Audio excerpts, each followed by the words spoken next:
बोल विष्णु भगवान की जय। समय के आधार पर अब कार्तिक की कथा कहने चला हूं, क्योंकि पीछे भी काफी संदेश मिलते हैं। उसी संदेश के पीछे हमें चलना पड़ता है, बड़े प्यार से एक बार कह दीजिएगा।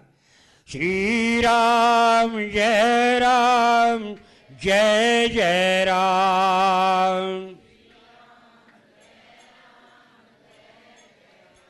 श्री राम जय राम जय जय राम। सूत जी कहने लगे कि भागीरथ वंश के अंदर सौदास नाम का राजा राज्य किया करता था, जिसका पुत्र मित्रसह था।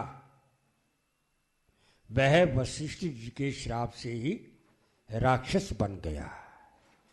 क्यों? ऐसा कोई कर्म किया। क्या कोई कर्म किया? परंतु गंगा जल के प्रभाव से वो परम पद को प्राप्त हुआ। तब ऋषि पूछने लगे कि महाराज ये सब कैसे हो गया है? राक्षस भी बन गया, परम पद को भी प्राप्त हो गया, केवल तुलसी, केवल गंगा जल के प्रभाव से? कहने लगे हाँ। तो उसी समय सूत जी कहने लगे, ऐ ऋषि सुनो, ये बात याद आ रही है। कहने लगे कि धर्माज्ञ सौदास राजा शिकार खेलने के लिए बयाबान जंगल के अंदर गया। राजा ने वन में अनेक मृगों को मारा। फिर राजा भूख से दुखी होकर के इधर उधर घुमा करता था। घूमते घूमते रेवा नदी के तट पर पहुंचे और उसका पुत्र मित्रसह नित्य ही नियम किया करता था। राजा ने रात्रि वहां पर बिताई। प्रातः समय उठ करके फिर शिकार की तलाश के अंदर घूमने लगा। तो उसी समय मृग की खोज के अंदर घूमते घूमते राजा ने एक पर्वत की कंदरा के अंदर व्याघ्र और व्याघ्री को मैथुन करते हुए देखा। और राजा ने कान तक तीर को खींच करके कमान के ऊपर तीर रखा, जोर से खींचा, निशाना मारा। और जैसे ही जोर से निशाना चला और वो ठीक व्याघ्रिणी घायल हो गई। और उसी समय जैसे नीचे गिरी, नीचे गिरते ही मृत्यु को प्राप्त हुआ। और राक्षसी को मरता हुआ देख करके व्याघ्र उसी समय क्रोध में आया और कहने लगे कि राजन, तुमने बिना कारण मेरी पत्नी को मार दिया है। अब मैं इसका बदला तुमसे लूंगा, छोड़ूंगा नहीं, कभी भी लूंगा।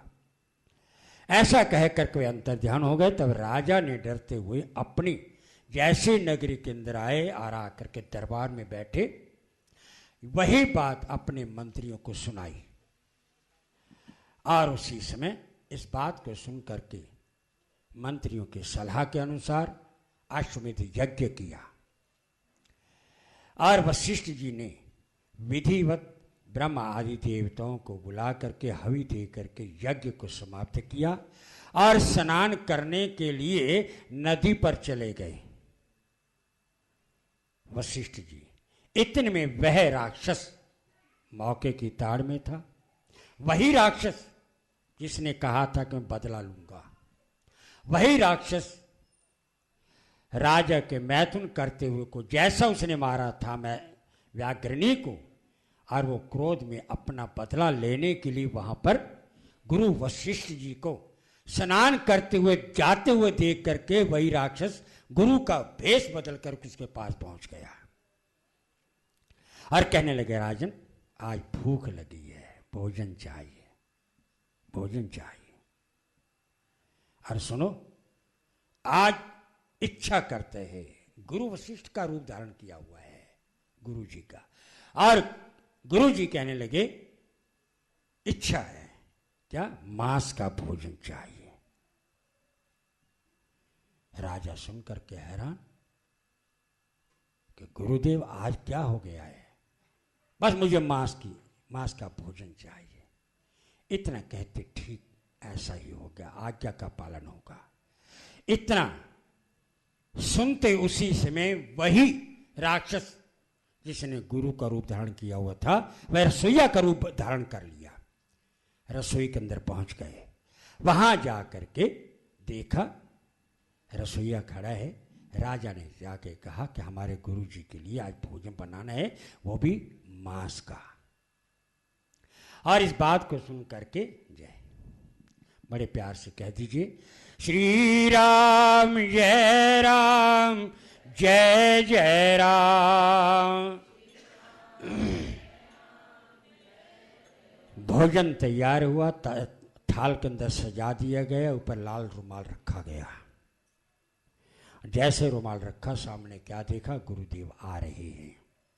स्नान करके गुरुदेव आ रहे हैं। और उसी समय राजन उनका अवभगत किया, स्वागत किया, बिठाया। जैसे बिठाए वही थाल उनके आगे रखा और जैसे ही कपड़े को उठाया, गुरु वशिष्ठ क्रोध में आ रहे, दुष्ट राजन ये क्या है? महाराज जैसे आपने आज्ञा की वही भोजन है।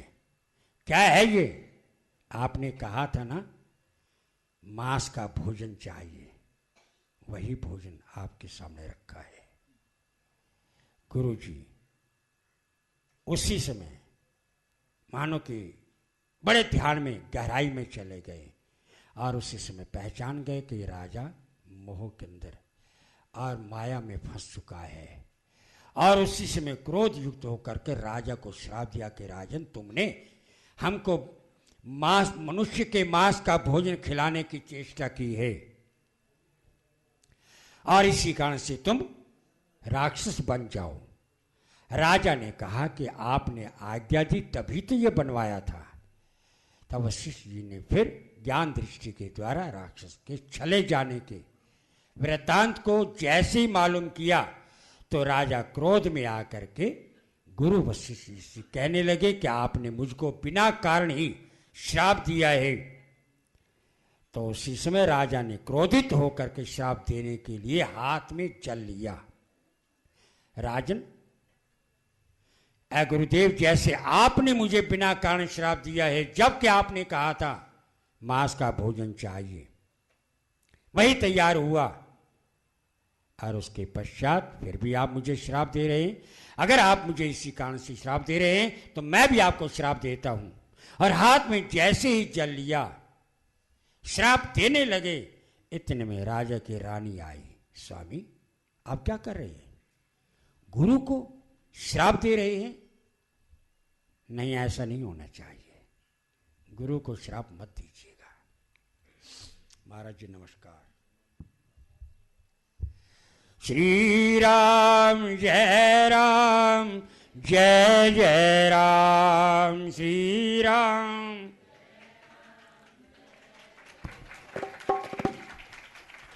माल्यार्पण द्वारा स्वामी जी का स्वागत। बोलो स्वामी जी महाराज की जय। जय घोष कीजिए जोर से। बोलो फिर बोल दीजिएगा, स्वामी जी महाराज की। बोलो संत महात्माओं की। बड़े प्यार से एक बार कह दीजिएगा, श्री राम जय राम जय जय राम। इस संकल्प वाले जल को त्याग दीजिएगा, क्योंकि आप क्षत्रिय पुत्र हैं। क्षत्रिय का कार्य ये नहीं होता कि गुरु को श्राप दें, गुरु के सामने कुछ कहें। गुरु तो भगवान का रूप होती है, इष्ट का रूप होती है। गुरु की महिमा तो कहाँ तक कही जाए, वो कभी समाप्त नहीं होती। स्वामी आप बहुत गलत कर रही हैं, ये श्राप देने के योग्य नहीं, इसलिए श्राप मत दीजिएगा। इस बात को सुनकर के उसी समय राजा कहने लगे कि आप इस जल को मैं कहाँ त्यागूं? संकल्प किया हुआ है, कहाँ छोड़ूं?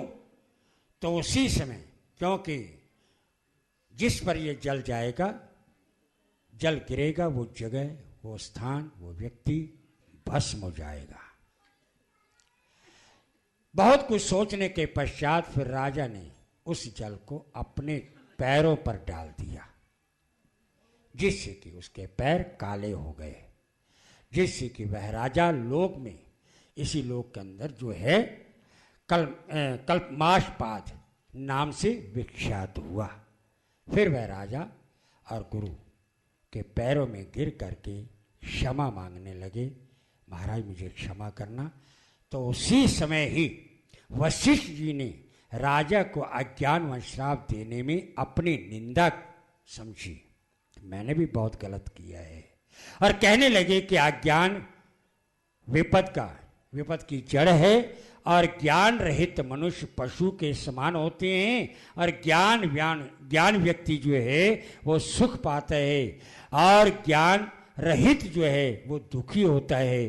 तब राजा जी कहने लगे कि महाराज आप केवल 12 वर्ष तक का ये श्राप रहेगा, इसके पश्चात गंगा जल के प्रभाव से असली रूप में आप आ जाओगे और बहुत वर्ष तक राज्य भोगोगे।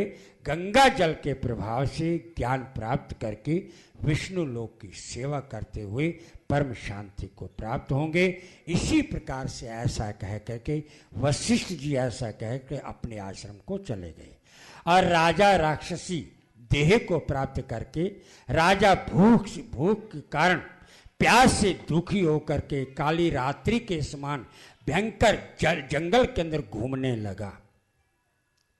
कहीं से उसको भोजन मिल जाए, कहीं से खाने को मिल जाए, इसी प्रकार से ये राजा घूम रहे हैं, राक्षस रूप में घूम रहे हैं। आगे क्या होता है क्या नहीं होता ये मैं कल के प्रसंग में कहूँगा। इति श्री श्रीकंठ परिवा खंडे ये अध्याय विश्राम। बोल विष्णु भगवान की, बोलो कार्तिक भगवान की जय। आदेश का पालन करते हुए इस कथा को यहाँ पर विश्राम किया है। अब मैं स्वामी जी के चरणों में प्रार्थना करूँगा कि वह अपने मुखान द्वारा जो है अमृत वर्षा करेंगे। स्वामी जी महाराज।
नमः परमहंसाय स्वादिचरणकमलचिन्मकरन्दाय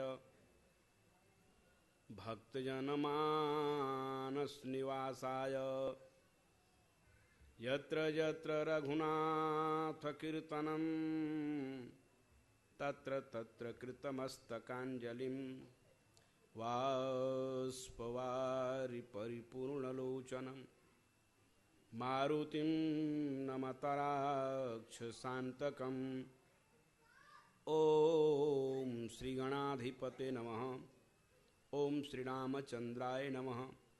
ॐ श्रीरामभद्राय नमः। ॐ श्रीसीतयापते नमः।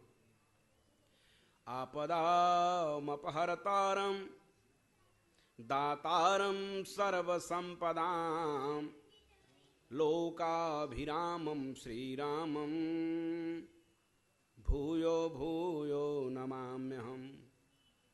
कूदनाहं चाहते हैं प्रभु चरित सिंधु अपार में, कर पार बेड़ा सार दे बन के तरणी मझधार में। श्री गुरु चरण सरोज रज निज मन मुकुर सुधार, बरणौ रघुबर बिमल जस जो दायक फल चार। बुद्धिहीन तनु जानिकै सुमिरो पवन कुमार, बल बुद्धि विद्या देहु मुहि हरहु कलेश विकार। सियापति रामचंद्र महाराज की जय, उमापति महादेव जी की जय, पवन पुत्र श्री हनुमान जी महाराज की जय। बोलो भाई सब संत समाज की जय। योऽन्तः प्रविश्य मम वाचमिमां प्रसुप्तां, संजीवयत्यखिल शक्तिधर स्वधाम्ना। अन्यासहस्तचरण श्रवणत्वगादीन् प्राणान्नमो भगवते पुरुषाय तुभ्यम्।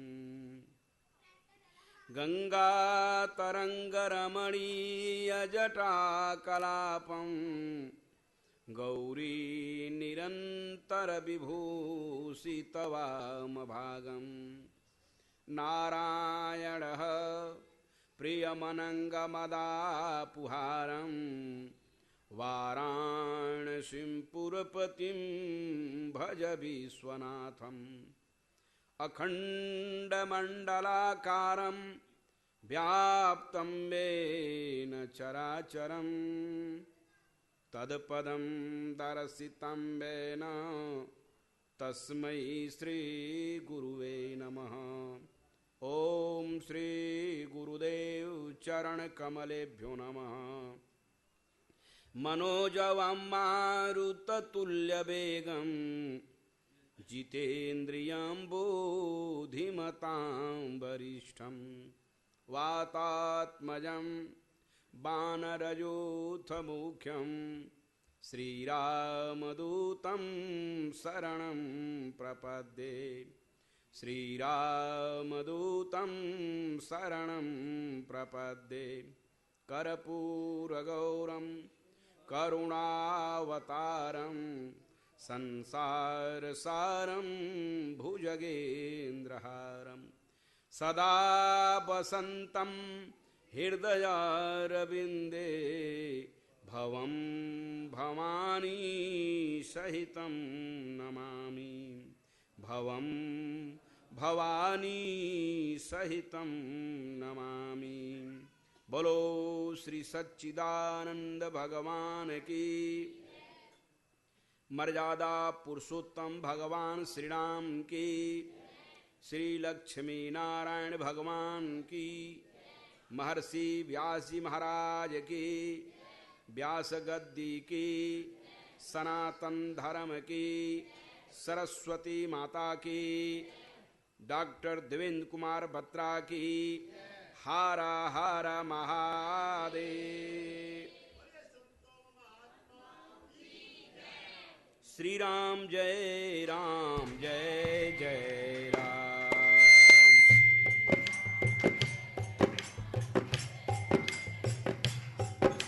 श्री राम जय राम, जय जय राम।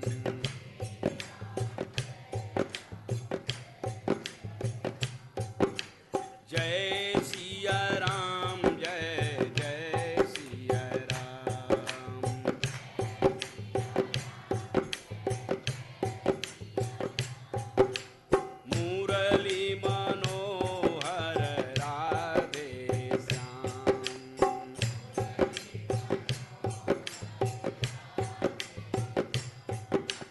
श्री राम जय जय राम।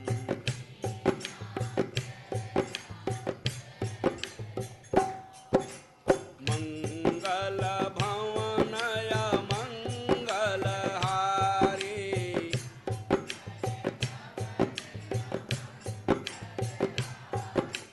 प्रभु सो दशरथ अजीर बिहारी।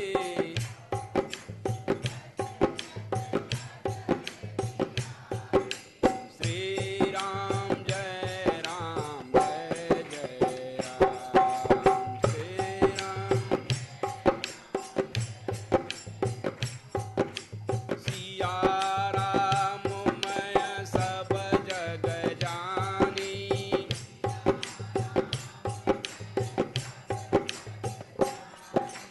करहूँ प्रणाम जोर जुग पानी।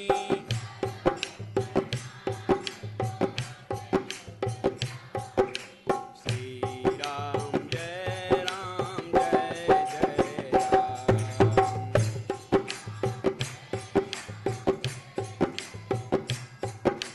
जय सिया राम जय सिया राम।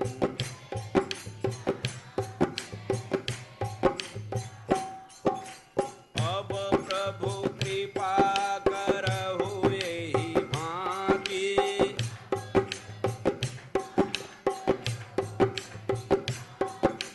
सब तजी भजन करऊं दिन राति।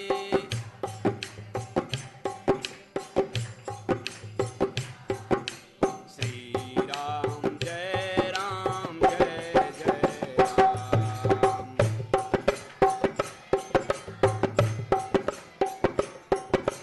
जय सिया राम जय सिया राम।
बोलो सर्वेश्वर भगवान की, श्री सच्चिदानंद भगवान की, मर्यादा पुरुषोत्तम भगवान श्री राम की, श्री गंगा माता की, गीता माता की, गायत्री माता की, गौ माता की, पृथ्वी माता की, लक्ष्मी माता की, सभी देवी देवताओं की। हर हर महादेव। सकल सुमंगलदायक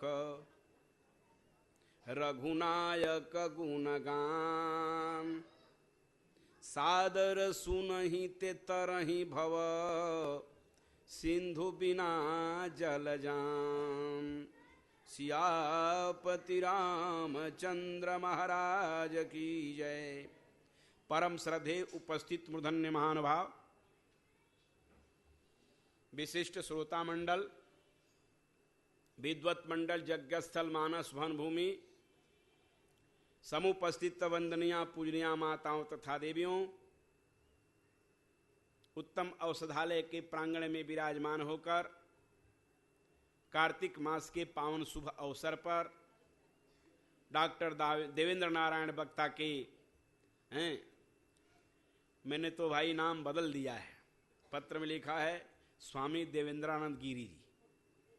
काकू भाई पढ़े होंगे तो पता होगा। बोलो सच्चिदानंद भगवान की, जिनकी छतर छाया में बैठकर, जिनकी अध्यक्षता में बैठकर, जिनकी देख रेख में बैठकर हम लोग भगवान की पावन कथा को श्रवण कर रहे हैं। अभी आपके सामने हमारे पंडित जी बड़ी सुंदर तरीके से गुरु तत्व का वर्णन कर रहे थे। गुरु का संसार में बड़ा भारी महत्व है। भगवान भी गुरु के आदेश का पालन किए हैं। हम लोगों को भी गुरु के आदेश का पालन करना चाहिए। आदेश पालन में यह नहीं देखना पड़ेगा, यह नहीं सोचना पड़ेगा कि क्या होगा। अगर आप इस तरह की भावना सोच लेते हैं क्या होगा, तो फिर आप आदेश का पालन नहीं कर रहे हैं। इसलिए हमारे रामचरितमानस में गोस्वामी तुलसीदास जी हनुमान जी महाराज के विषय में चर्चा किया। आज मंगलवार है। मंगल भवन अमंगल हारे, उमा सहित जेहि जप त्रिपुरारी। मंगल भगवान शंकराचार्य, भगवान शंकर जी, इन्होंने मंगल भवन का बड़ा सुंदर गुणानुवाद किया है। मंगल भवन अमंगलहारी, मंगल को प्रदान करने वाले और अमंगल को दूर करने वाले। क्या सुंदर बात है। यह शरीर जो है एक प्रकार का हम लोगों का मकान है। ज्यादा समय न लेते समाज पक्ष में, थोड़े में।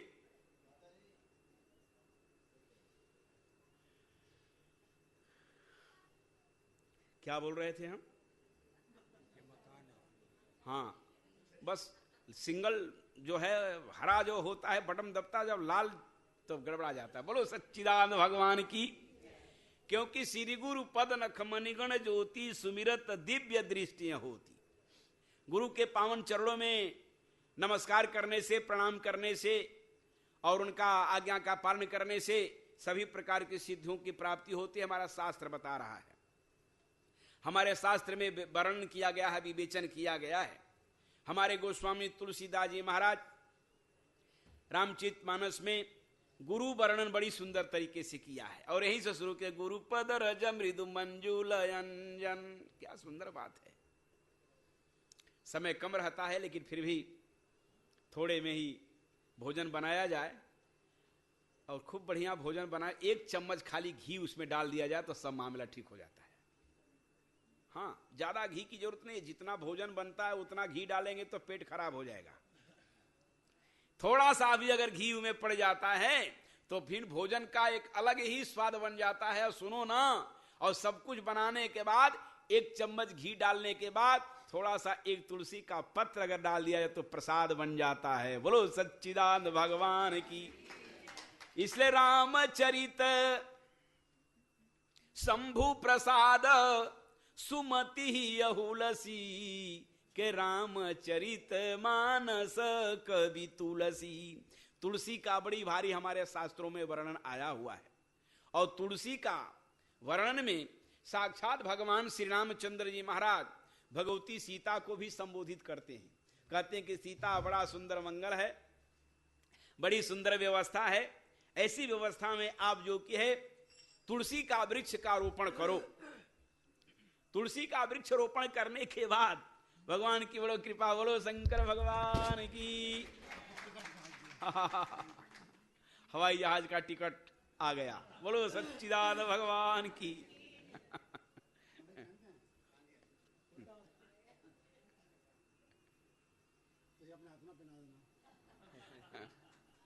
आपका आशीर्वाद ही काफी है, बोलो सच्चिदानंद भगवान की। भगवान शंकर जी महाराज महारानी भगवती जगदम्बा को समास पर थोड़े में समझाते हैं। कह रहे हैं कि देवी देखो, भगवान के सच्चे जो भक्त होते हैं, दिलदार होते हैं, जिसका दिल भगवान में मिला होता है, भगवान उसके हृदय में प्रवेश कर जाते हैं। और हृदय में प्रवेश जब करते हैं भगवान, तो फिर सारा संसार उसके हृदय में प्रवेश करने लगता है, और वो जिधर चल देता है उसके पीछे पीछे सारी दुनिया चल पड़ती है। बोलो हम लोग चलते हैं कि नहीं? नहीं चलते हैं। हम बिहार से चल कर आते हैं, हाँ, सब काम छोड़कर, सब आश्रम की व्यवस्था छोड़कर। क्यों भाई?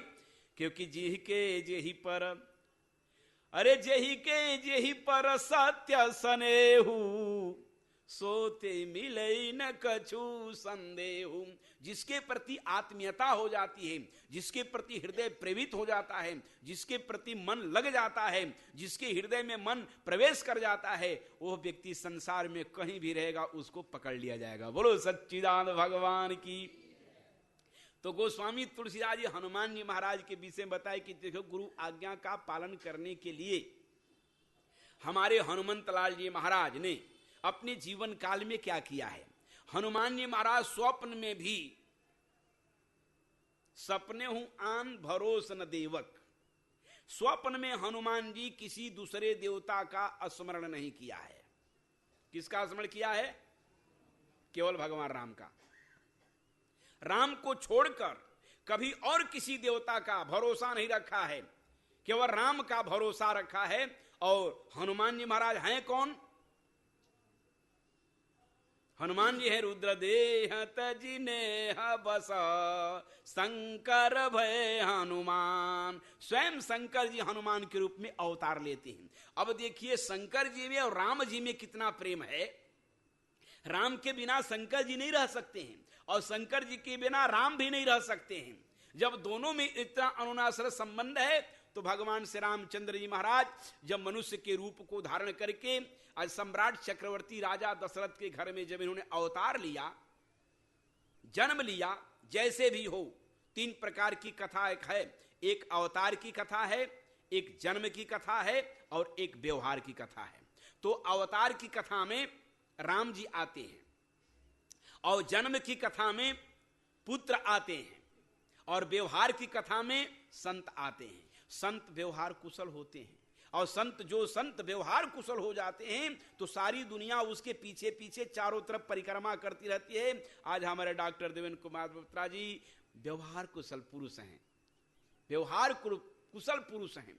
व्यवहारिकता में, आध्यात्मिकता में और ज्ञान में हर प्रकार से परिपूर्ण है। और जो हर प्रकार से परिपूर्ण होता है तो फिर सारी दुनिया उसके पीछे तो अवश्य ही दौड़ेगी। बोलो सच्चिदानंद भगवान की। प्रभु की बड़ी कृपा दया है। अरे कहते कि प्रति उपकार करो का तोरा, सनमुख होई न सकत मन मोरा। नाथ पवन सुत किन जो करनी, सो मुख लाख जाई नहीं बरनी। जामवंत जी हनुमान जी के विषय में संदेश देते हैं राम जी के सामने। राम जी के सामने क्या संदेश देते हैं? कह रहे हैं कि प्रभु हनुमान